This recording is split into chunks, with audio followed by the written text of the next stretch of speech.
understand this very clearly that we electors, and of course, let me talk about Nigerians who are voters also should get it at the back of their mind on every now and then, because Nigerians, they have believed to have short memory, or they forget easily. They don't keep record. They don't keep data. That your vote, and as an elector, who elect people into the position of power today, you are being mocked, and you are being told that they can only buy your destiny, your vote, your your tomorrow, your future with just a carton of Indomie. And this is coming from people who have surrounded the presidency, that have been seen, as a threat to Nigerians, to democracy in Nigeria, and to all reasonable and well-to-do Nigerians who are of good mind. One, the powered bill to shut up everybody in Nigeria, including the pastors, although they are not saying anything about it, has already been that bill has flopped, raising all manner of questions and tension around Nigeria. And just a way few hours from there, we are seeing the Dele Alake making a rhetoric to Nigerians, telling them that whether they are suffering or not, whether there is protest or not, whether they are dying or not, whether they have food or not, it is the responsibility of Tinubu himself, to know what to do at the end of the day, whether they vote that Tinubu is going to complete and go for 8 years as president. How would you react to that? How would you justify that? How would you say that? Well, it's another factor at the end of the day. We have to actually, look into whether what the president has just said, recently, that he powered himself to presidency financially, and he can also repeat the same thing, come 2027. He has told you that money matters in politics. Money plays a role in politics. Your destiny, your future, is being tied to one piece of Indomie, or one piece of Indomie. At the end of the day, that's what they are telling you. So it's time for Nigerians to go home, digest that word very well. I understand what that really is. That we'll continue to vote based on fault lines instead of competence. That's what he's telling you. That's a very big signal on the other side. Then we are looking at the issue that has to do with separatists. Talking about Simon Ekpa. From my understanding, Elena Voltomen, the Finnish ambassador to Nigeria, has been taken to the cleaners by several international community, questioning agencies, questioning the reason why, we made that kind of statement, coming from a meeting that has to do with business, not even bilateral, not even political gathering, not even a summit, against something that we know that is right. And what is the right? The act to agitate is a right, not a privilege. That's the fact. That's the truth. So we must understand that very well, that whatever pacification that has come as a result of that statement to Nigeria or to the Finnish government is an embarrassment, an international mess. Just like the way we are witnessing the issue that happening currently now in France, where people, Nigerian government, were involved in international mess. Presidential jet found in France, powered, bought by an Asian company. I don't want to mention the name of the country because I know that this is a very sensitive information at this point in time. The Asian countries that manipulated. Oh no, there was even a court judgment. Yes, if you can remember, there was even a court judgment and involving Ogun State government too. You can see subnational. Yes, that's what I'm saying. I think there's an international court judgment, or processes to that. But as I'm talking to you, Nigeria 3 presidential jets is currently under the custody of just an ordinary Asian company.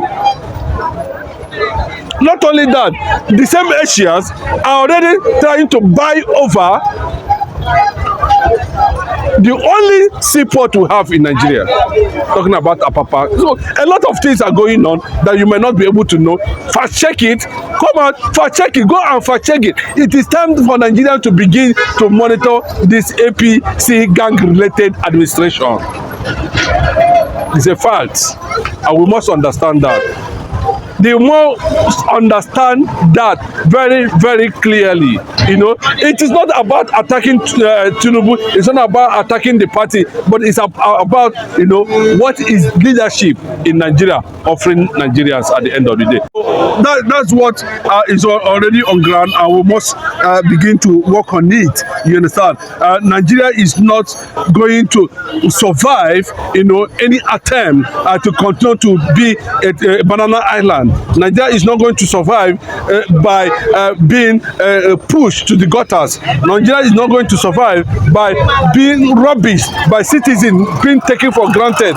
It looks as if that revolution will not happen in Nigeria. It looks as if the military cannot come and take over power. It looks as if the citizens themselves cannot rise. It looks as if that Nigeria can never be divided. It looks as if that they will continue to hold Nigerians ransom as long as they can. That's fact. The Tinubu government promised to bring back the Nigerian doctors who have a policy to bring back Nigerian doctors overseas. Do you think it will come fast? Bringing them, everybody is running away. I think there was a time it became very loud. They call it the Japa movement. What is the Japa movement? We don't understand that, but that means that people are living, people are running away from hell. That's what it means. People run away from check out a situation where you run away from your motherland, from your fatherland, because Nigeria is a motherland. People are running away. There's something is wrong somewhere. I'm not saying that people should not go and should not migrate. People should not move. It's their freedom. It's a free world anyway. People should move, but at what level are the people moving? There are some countries you hardly find their citizens outside. That Nigeria is far more better off in terms of human resources, capacity, and natural resources, to drive and build that nation. But unfortunately, we have continued to see such opportunity elude us as a result of bad leadership.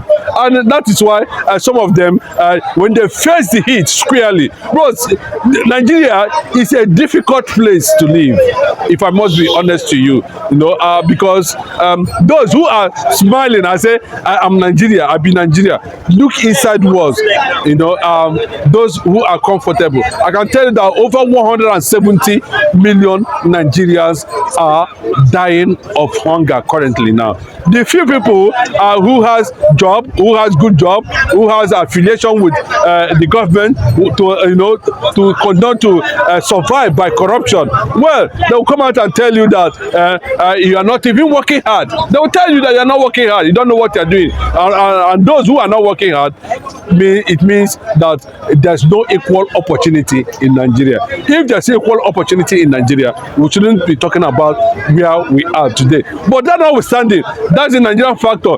The likes of Jonathan, Atiku Abubakar, Abu Salami, Gowon, Buhari, they all went to Abuja. What was the resolution? What did they come out with? They seem as if they do not understand, the canonized environment we find ourselves. That Nigeria needs to be decanonized, decarbonized. Nigeria is already carbonized.